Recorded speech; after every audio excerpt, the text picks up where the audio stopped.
성도 여러분 안녕하십니까? 일주일이 어떻게 지나간지 모르게 그렇게 바쁘게 지나간 것 같습니다.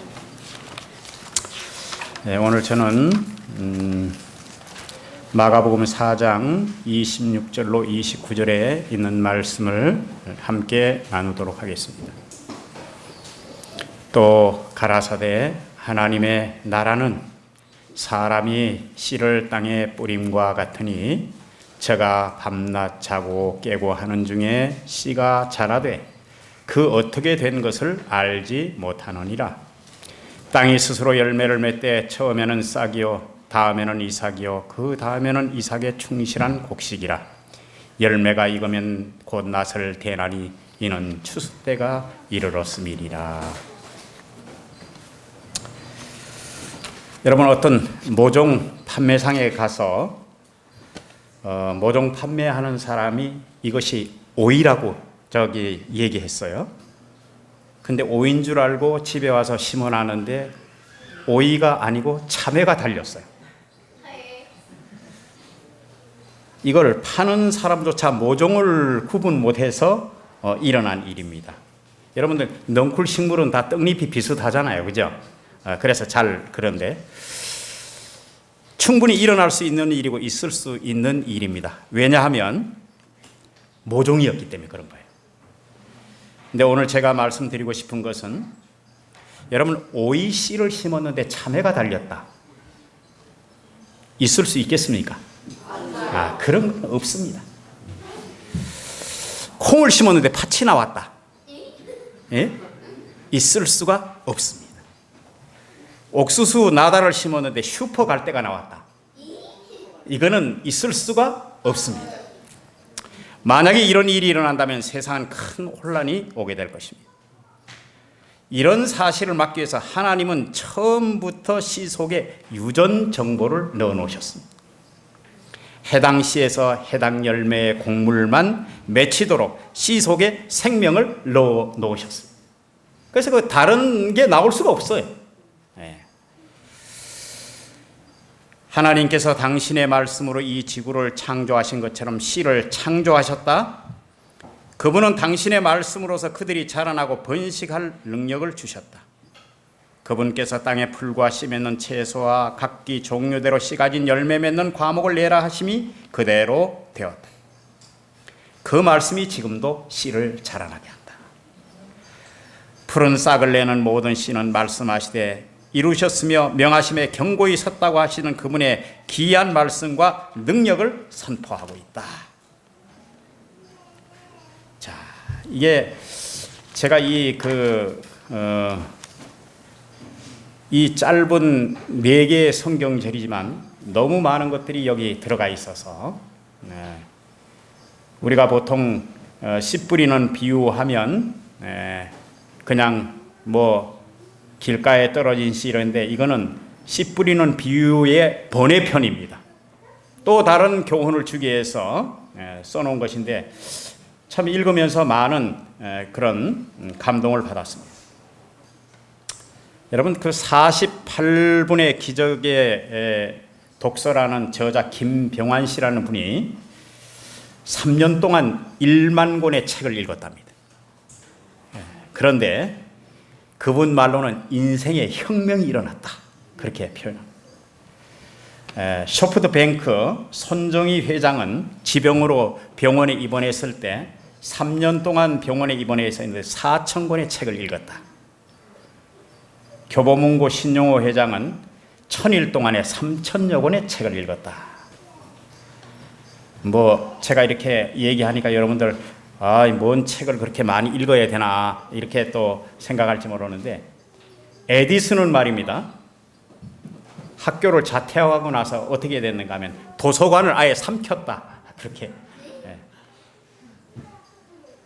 에디슨이 그렇게 활발한 이 독서를 통해서 발명왕이 될 수 있었던 그것은 그가 마지막으로 고백하기 이렇게 했어요. 인간이 가장 크게 가장 빨리 발전시키는 비결이 독서에 있다. 그렇게. 제가 전은아 집사님하고 어떻게 하면 우리 아이들에게 책을 좀 많이 읽게 할 수 있을까 그랬더니 우리 아이들이 책을 안 읽는다. 그렇습니까? 우리 교회 나오는 우리 학생들 책을 많이 안 읽어요? 전부 다 이렇게 핸드폰 보는 거 좋아하고 다 이런 영상 보는 거 좋아하고 그런데 여러분 책을 좀 많이 읽게 되길 바랍니다. 그래서 우리 귀례교회 나오는 우리 어린 학생들은 책을 봐야 어떻게 되는가 하면 가장 빠른 변화를 얻을 수 있고 책을 통해서 여러분들이 지식을 많이 얻게 되는 거예요. 자, 우리 교회가 책의 교회잖아요. 하나님이 선지자를 통해서 책을 많이 주셨는데 그 책을 우리가 어떻게 해야 돼요? 읽어야 돼요. 읽어야 되는데 그 책을 안 읽는 거예요. 그러면 문제가 생기게 되는 것입니다. 그래서 여러분들이 오늘 이 책의 교회에서 책을 많이 읽는 그런 분들이 되셨으면 좋겠어요.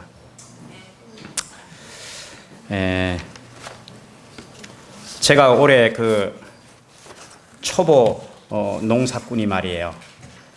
초보 농사를 지었잖아요. 참 너무너무 신기한 거예요. 자, 농지도 그 농사 지라고 그저 빌려주셨지. 또 우리 임관용 집사님이 그 뭐 로타리 치는 기계를 가져가가지고 휙 한번 이렇게 해가지고 돌려가지고 그렇게 하니까 제가 뭐 며칠 할 일을 그냥 아주 잠깐 동안에 그렇게 딱 해주셨지. 또 비닐도 함께 덮어주셨지. 또 씨앗도 염려했더니 씨앗도 장로님 우리 있는데 그 씨앗 갖다 쓰세요. 그래서 그 씨앗 심었어요. 들깨 씨앗도 우리 신영순 집사님이 한 판 부어줘서 그거 갖다 심었어요. 근데 제가 이 농사를 여태까지 한 번도 안 지어보다 이렇게 지어보면서 감동을 받는 게 얼마나 많은지 모르겠어요.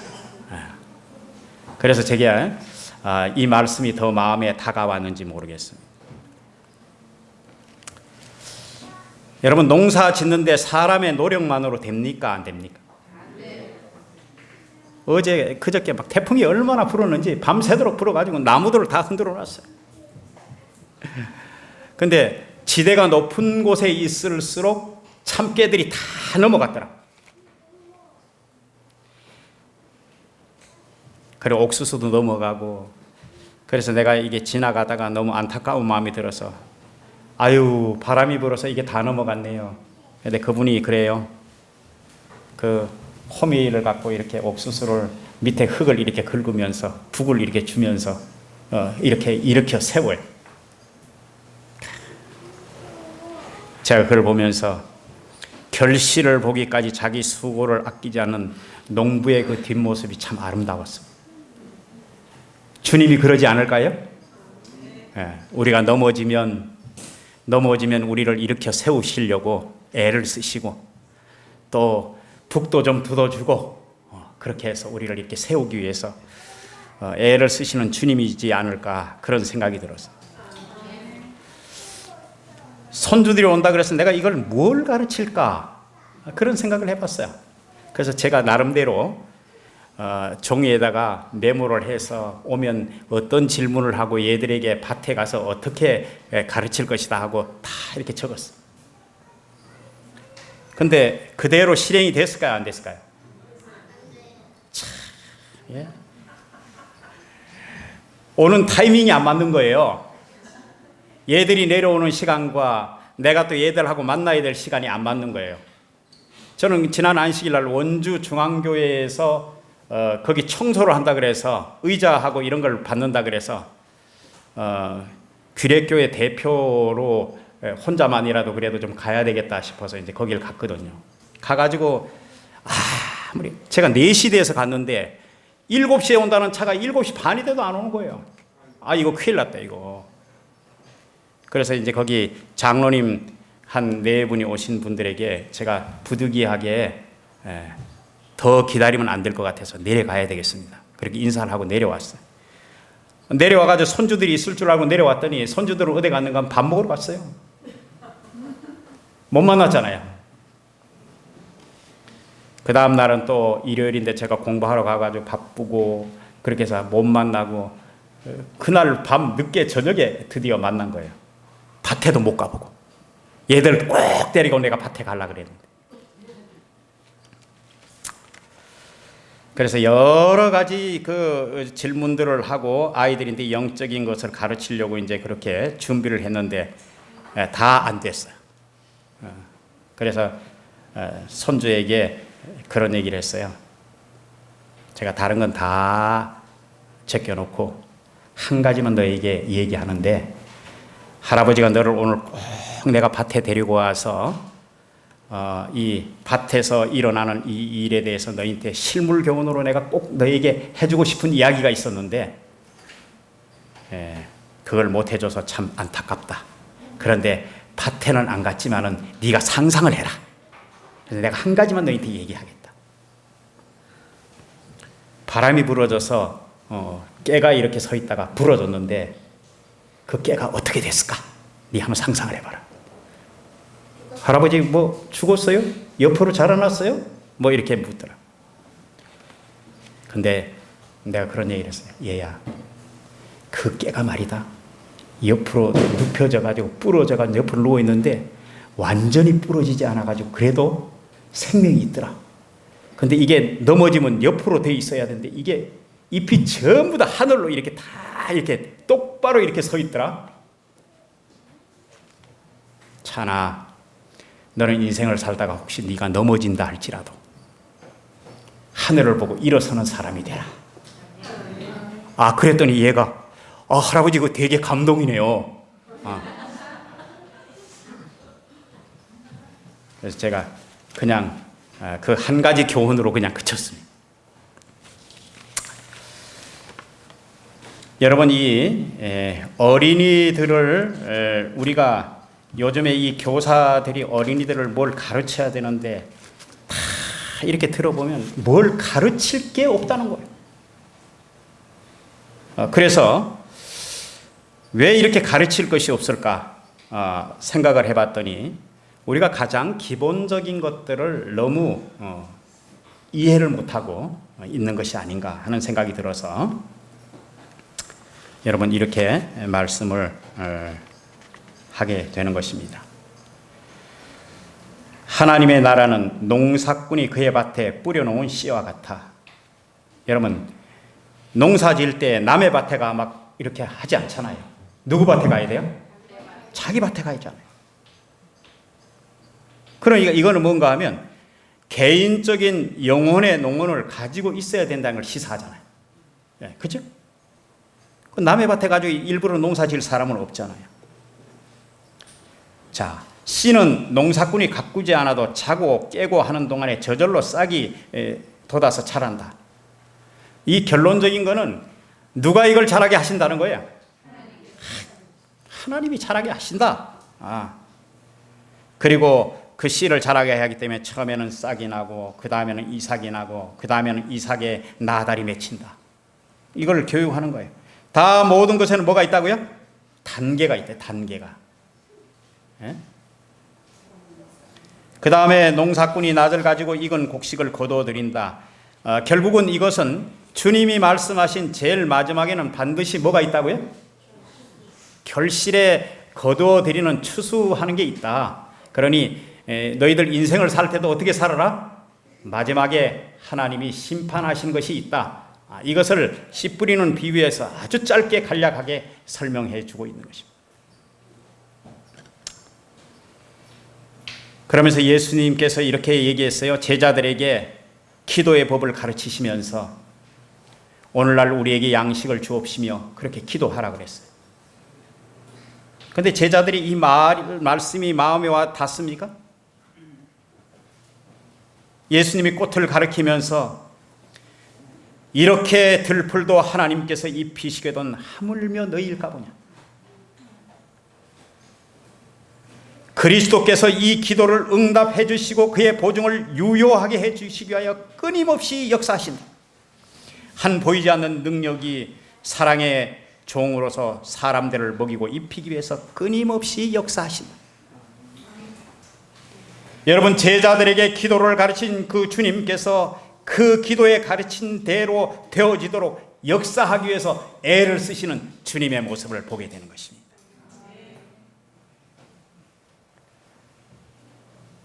주께서는 겉으로 보기에 이렇게 씨를 파종할 때 내어버리는 것 같이, 그렇게 내어버리는 것처럼 씨를 통하여 그렇게 버리지만은 그것이 살아있는 식물이 되기 위해서 여러 가지 것들을 사용하십니다.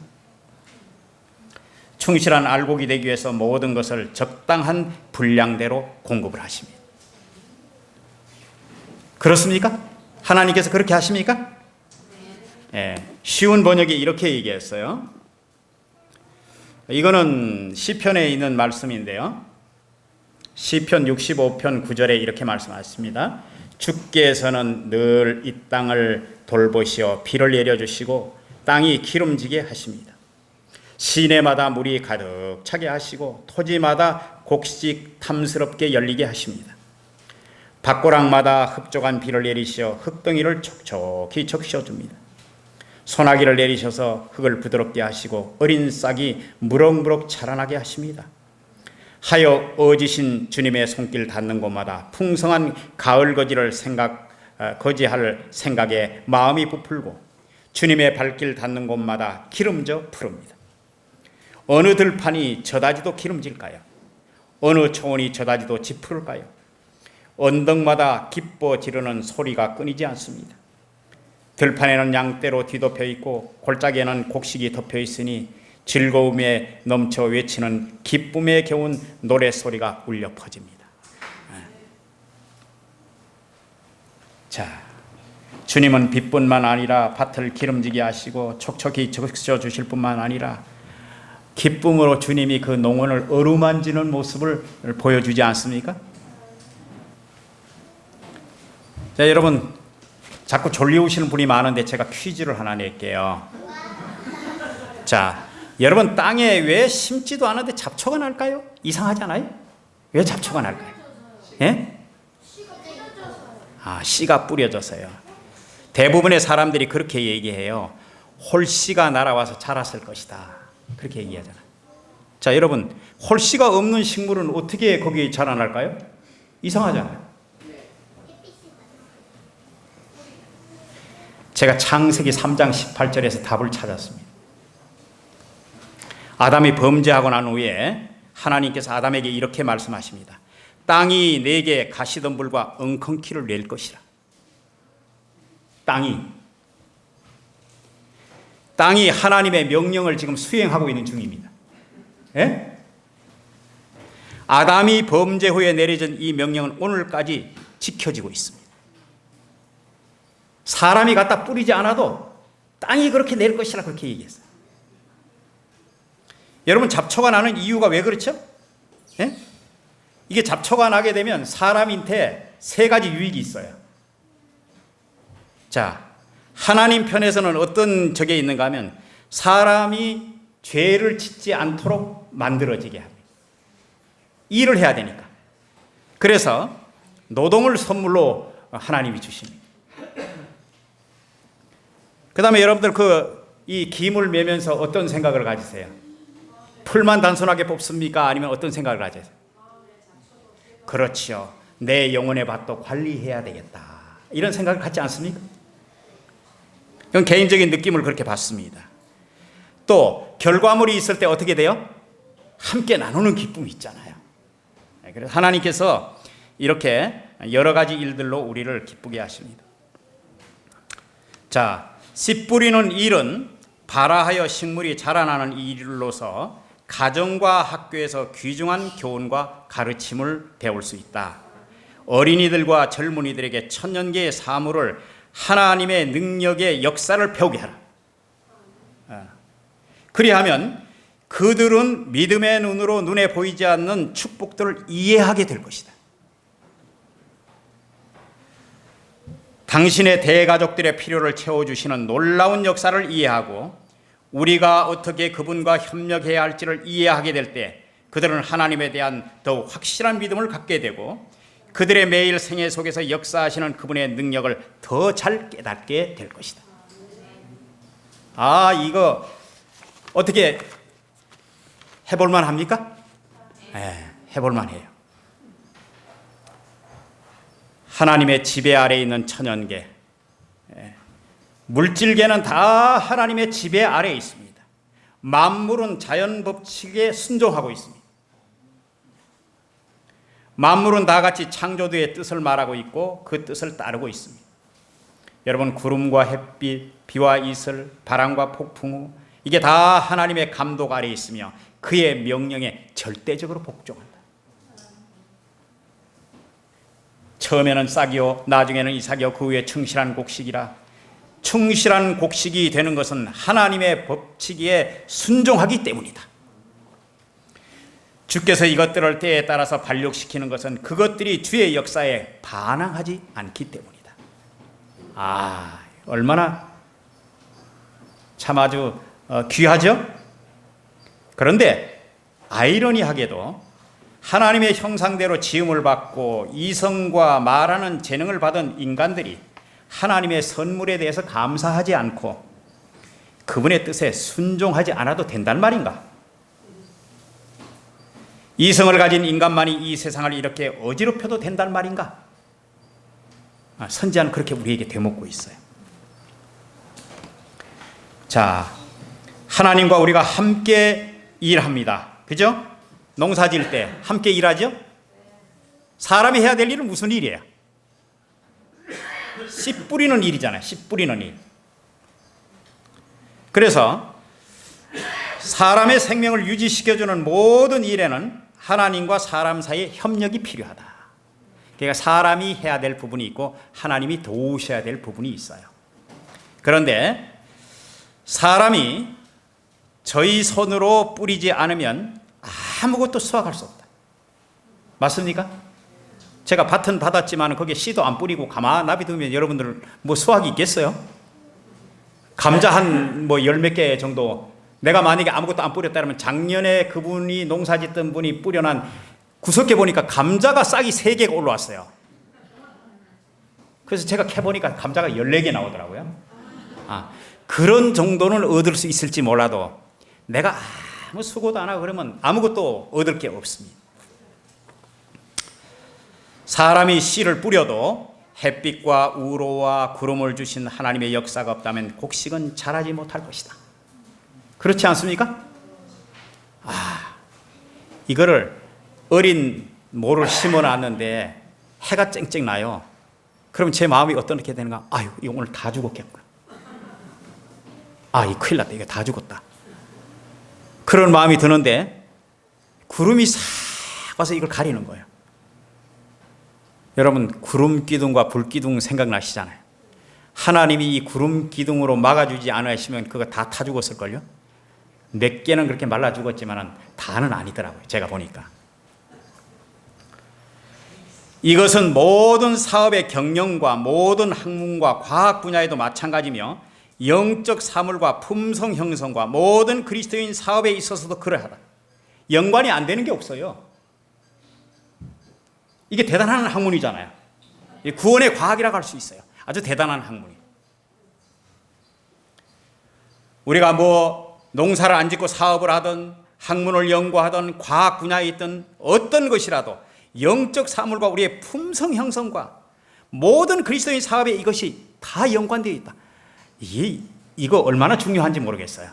예? 이런 거 가르쳐야 하지 않을까요? 이 모든 일에 우리가 해야 할 역할이 있지만은 하나님의 능력이 우리와 함께하지 아니하면 우리의 온갖 노력은 허지로 돌아갈 것이다. 하나님이 도우셔야 된단 말이에요. 그래서 다시 말씀드리지만 창조주와 협력함으로 이루어지고요, 모든 일에 있어서 우리가 하나님을 의지해야 합니다. 그렇습니까?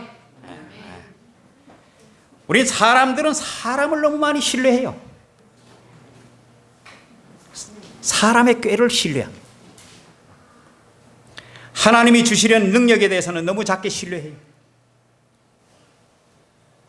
우리는 하나님의 동력자들이라.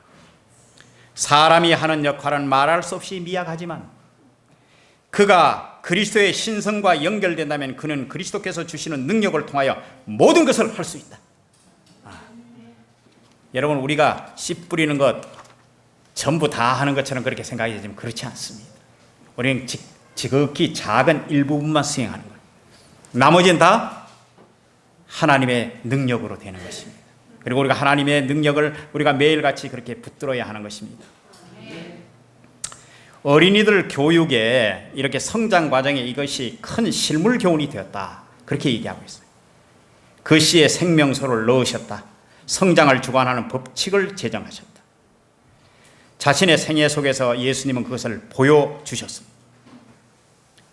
예수님이 하늘의 임금이시고 영광의 왕이신 그분께서 베들레헴에 와서 탄생하시면서 어릴 때 어머님으로부터 보호를 받았지요. 그런데 소년 시절에 어떻게 보내는가 하면 부모님 말씀 잘 듣고, 성백이 예수님이 어릴 때 어떻게 했다고요? 부모님 말씀 잘 들었다. 그리고 또 자기 일에 열심히 했다. 어른스럽게 행동하지 아니하고 소년답게 말하고 행동하셨다. 부모를 공경하고 어린 아이로서 할 수 있는 능력 안에서 부모의 명령을 준행하고 가사 일을 도와드리고 자라나는 단계에서 죄 없는 생애를 사셨다. 단순하고 자연스러운 미덕을 갖추셨고 완전 무결하셨다. 예수님이 그렇게 사셨다고 얘기합니다. 그래서 성경에 예수님의 어린 시절에 대해서는 딱 두 마디로 딱 요약을 해놨어요. 누가복음 2장 40절에 아기가 자라가며 강하여지고 지혜가 충족하며 하나님의 은혜가 그 위에 있더라. 이렇게 딱 한 절로 그렇게 표현하고, 청소년 시절에는 이렇게 해놨어요. 예수는 그 지혜와 그 키가 자라가며 하나님과 사람에게 더 사랑스러워 가시더라. 그래서 부모와 교사들이 할 일이 여기에 제시되어 있다고 얘기했습니다. 청소년들을 잘 지도하고 단계적인 성장을 이루는데 교사들이 신경을 쓰고 그들이 각각 그 시기에 자연미를 갖게 할 수 있도록 우리가 교육해야 한다. 아이들은 자연스럽고 천진난만한 어린이들이 큰 매력을 갖고 있다. 그런데 우리가 여기에 조심해야 될 것들이 있는데요. 너무 아이들을 어떻게 해야 되는가 하면 축혀 세우고 그들이 듣는 데서 재치 있는 말을 되풀이하게 하는 것은 지혜롭지 못한 일이다. 저도 많이 그랬어요. 하나님이 최고. 아예 배송이. 그들의 용모와 말을, 행동은 칭찬해 줌으로써 허영심을 길러주지 말라. 애기 엄마들 잘 들으세요. 앞으로 미래의 애기 엄마들도 잘 들어야 돼. 허영심을 길러주지 말라. 그리고 값이 비싸고 사치스러운 의복을 입히지 말라.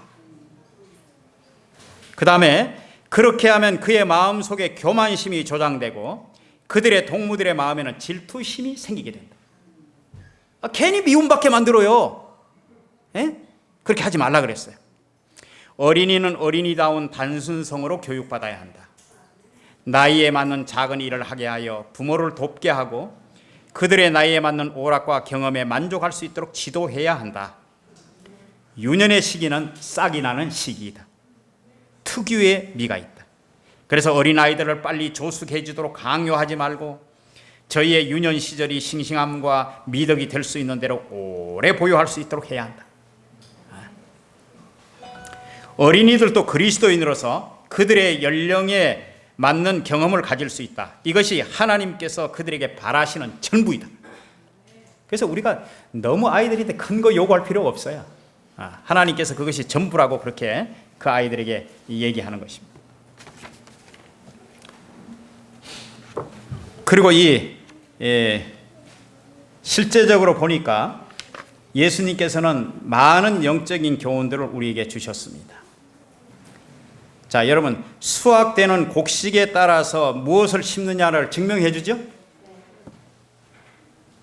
제가 언제 한번 덕소에서 한번 밭을 누가 이렇게 조그만 한 두세 평도 안 되는 그런 밭을 하나 줘서 했는데 제가 그 일이 많다 보니까 밭에 안 갔어요. 주변에 있는 사람들이 나한테 막 만나니까 막 그냥 오랜만에 보면 그렇게 안 하는데 오랜만에 만났는데 날 보고 막 눈을 막 홀기더라고. 밭에 풀을 뽑지 않아 가지고 말이지. 그 밭에 벌레가 다 우리한테 온다니까. 여러분, 농사 지을 때 어떻게 해야 되는가 하면 게으르면 안 돼요. 게으르면 안 돼요. 그래서 수확되는 곡식은 무엇을 심었느냐를 증명해 준다. 게으른 일꾼은 그의 행위로 인하여 정죄를 당한다.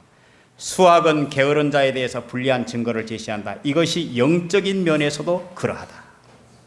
모든 일꾼의 성실성은 그가 한 일의 결과로 헤아려진다. 각 사람이 한 일의 특성이 그의 부지런함과 게으름 여하에 따라서 수확물이 나타나게 된다.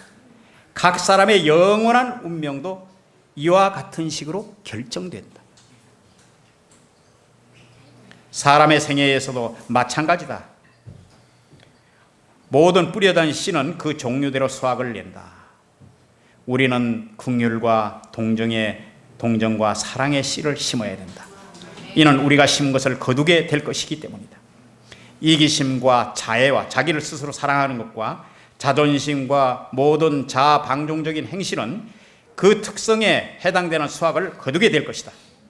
자신을 위하여 사는 사람은 육체를 위하여 심는 자이므로 그는 육체로 말미암아 썩어질 것을 거두게 될 것이다.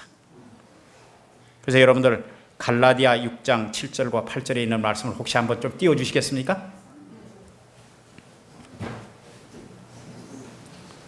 우리 다 함께 한번 좀 읽어보겠습니다. 한번 읽어볼까요? 6절과 7절. 자, 7절과 8절요. 예, 죄송합니다. 7절과 8절. 자, 시작. 스스로 속이지 말라. 하나님은 업신여김을 받지 아니하시나니 사람이 무엇으로 심든지 그대로 거두리라. 자기 육체를 위하여 심는 자는 육체로부터 썩어질 것을 거두고 성령을 위하여 심는 자는 성령으로부터 뭘 거두리라? 영생을 거두리라.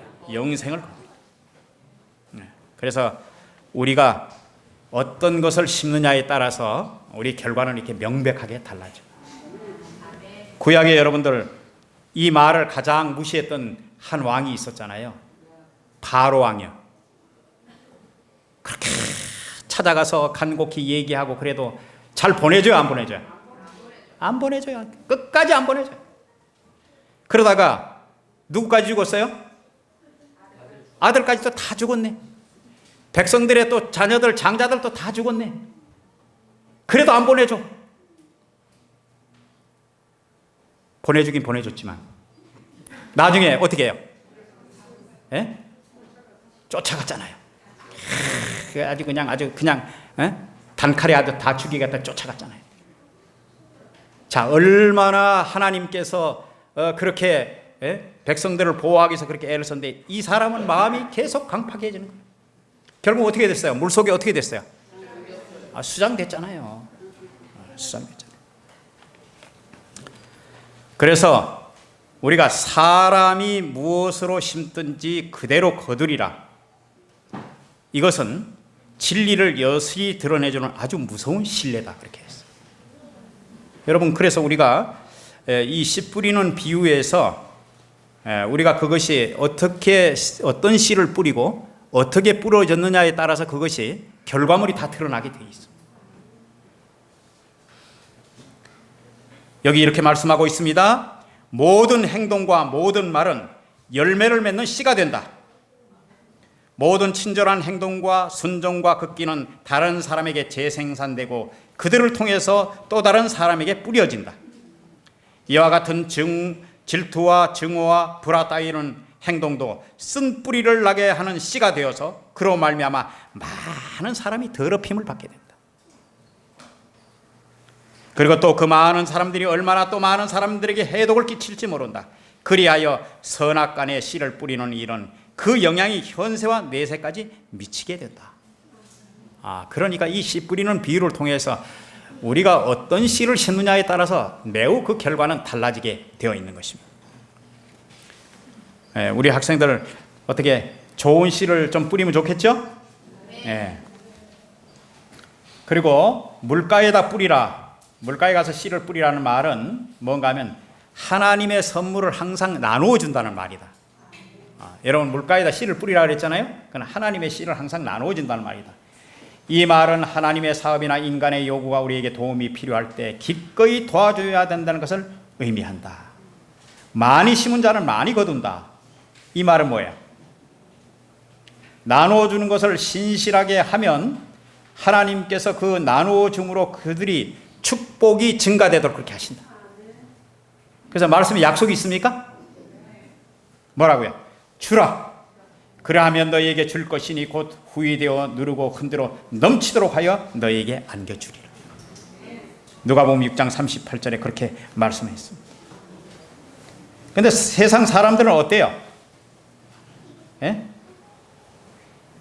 자, 여러분들이 선한 행위를 하고 여러분들이 누구를 자꾸 이렇게 주고 이렇게 하다가 보면 사람들의 마음속에 누구를 깨우는가 하면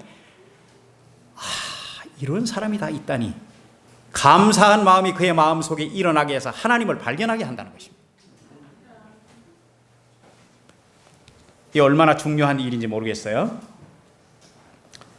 그리고 예수님은 그대로 그분이 희생의 모범을 보이신 것입니다. 땅에 씨 뿌리는 일로 인해서 그분이 한 알의 밀알이 땅에 떨어져 죽게 되면 많은 열매를 맺게 된다고 그렇게 얘기하시면서 실제 그분은 그 죽음을 통해서 열매 맺는 것을 우리에게 보여주셨어요. 자, 그러면서 그리스도와 함께하는 동역자들은 열매를 맺고자 하는 사람은 누구든지 먼저 땅에 떨어져 죽어야 한다.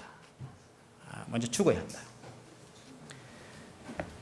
생명이 세상에 필요하고 상징하는 바디랑에 던져지고 자애와 이기심이 죽어 없어져야 한다. 그러나 자아 희생의 법칙은 자아 보존의 법칙이다. 땅 속에 묻힌 씨는 열매를 내고 그 열매는 또다시 땅에 심어진다.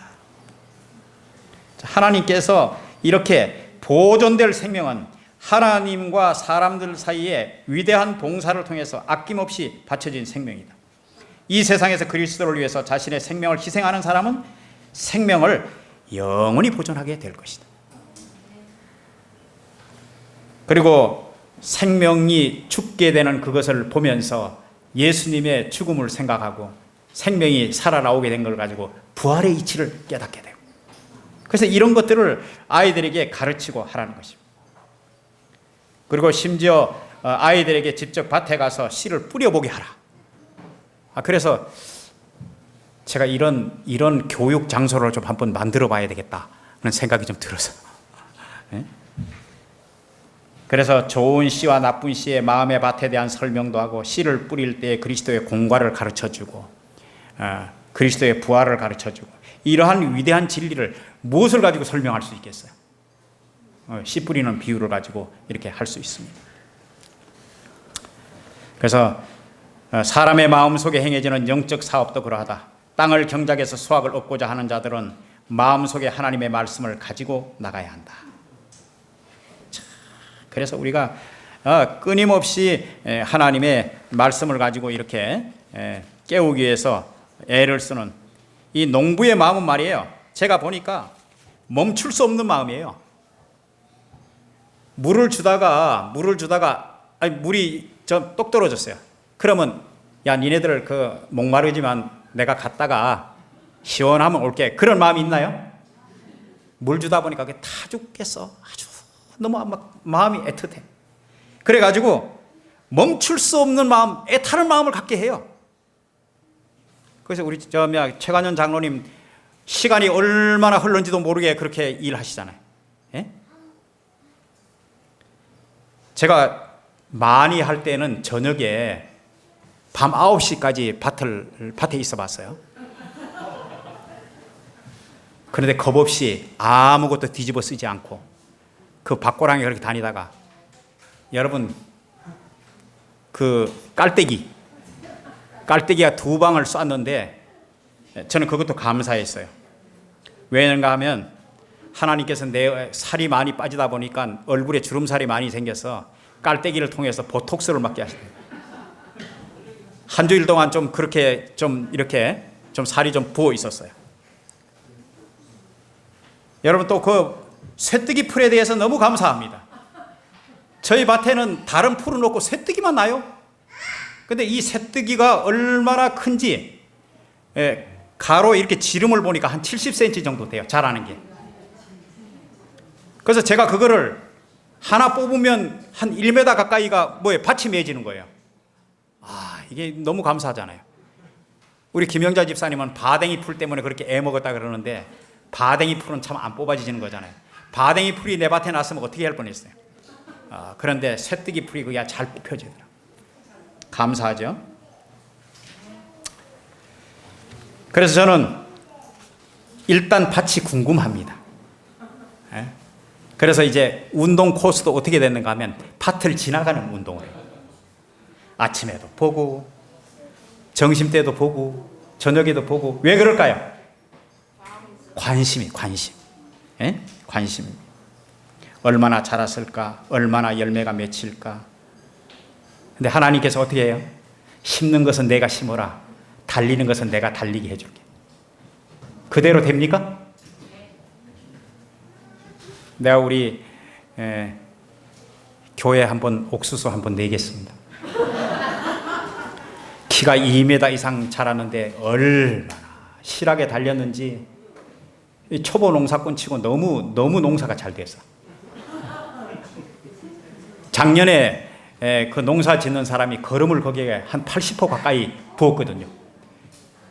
그런데다가 또 올해 또 한 25% 부었으니 이게 얼마나 거름이 잘 됐겠어. 키가 있잖아요. 옥수수가 다 2m가 넘어요. 얼마나 높은지 모르겠어요. 근데 요번에 이 태풍에도 제가 한 달 넘게 먼저 걸 심어 놓고 나중에 또 심었거든요. 그런데 나중에 올라온 것이 적당한 높이가 돼서 바람막이가 돼서 그것만 다 옆으로 이렇게 비스듬하게 넘어갔지, 실제 달린 건 하나도 안 넘어갔더라. 얼마나 감사한지 모르겠어요. 여러분, 이 씨 뿌리는 비유를 통해서 또 다른 이런 비유를 통해서 하나님께서 우리에게 가르쳐 주기를 원하십니다. 그래서 여러분, 우리 교사들은 아이들에게 이런 마음들을 심어줘서 하나님이 원하시는 그런 방법대로 아이들을 교육할 수 있으면 너무 좋겠어요. 그리고 제가 한 가지 느낀 것 중에 여러분 이렇게 그 가지나 이게 피망이나 달린 거 여러분 혹시 유심히 보셨어요? 그게 어디 달리던가요? 예? 위쪽에 이렇게 달려가지고 더 걸쳐서 넘어오게 해가지고 힘이 분산되도록 그렇게 만드셨어요. 너무너무 신기한 거예요. 그런 거 아이들한테 보여주는 거죠. 그렇게 보여주고. 또 제가 이렇게 옥수수 밭 옆에 가가지고 들었는데요, 기계 소리 돌아가는 것 같아요. 윙윙윙윙윙 아주 거대한 소리가 들어가는데 그게 뭔 소린가 했더니 벌이 말이에요. 아주 거기 와가지고 수천 마리가 옥수수 거기에 매달려가지고 활동을 하는 거예요. 제가 그런 소리 처음 들어봤어요. 누가 가르쳐 주셨을까요? 장미꽃에만 꿀이 있고 아름다운 꽃에만 꿀이 있다고 가르쳐 주지 않고 옥수수 꽃에도 꿀이 있다고 누가 가르쳐 주셨을까요? 이야, 제가 아주 그 옥수수 밭 가에서 아주 이럴 수가 이걸 누가 가르쳤을까? 아주 너무 감탄이 나오는 거예요. 너무 감사하고. 그런데 해가 딱 떠오르니까 그 벌이 어디 간지 하나도 없어요. 이야, 이것도 참 신기하고. 여러분, 그렇게 우리가 농사를 지으면서 하나님의 섭리와 그 다음에 하나님이 우리에게 요구하시는 것들을 우리가 다 배울 수 있도록 해주신 하나님께 너무 감사합니다. 그러나 우리에게 분명한 것은 우리가 어떤 씨를 심어야 되는지 분명하게 오늘 가르쳐 주셨고, 여러분들 생애에 꼭 필요한 씨를 뿌리셔서 주님이 오실 때 합당한 열매를 맺는 여러분과 저가 되기를 이 시간에 간절히 바랍니다.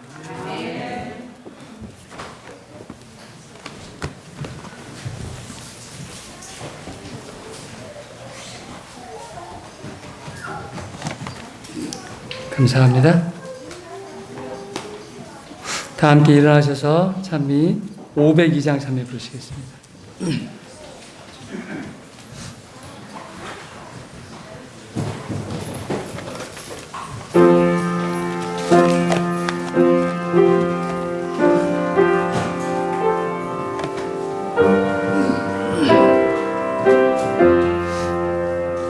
너희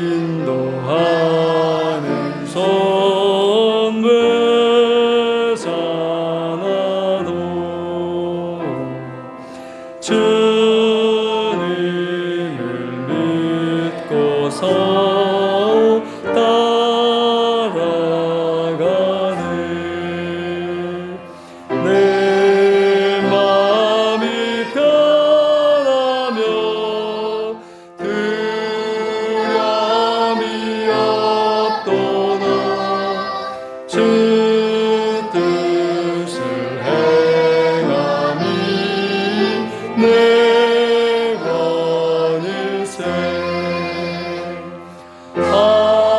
한석을 열어서 물 주시고 날마다 만나를 내리소서. 기간의 설움에 더함이 있으랴. 믿으면 주시마 말씀했네.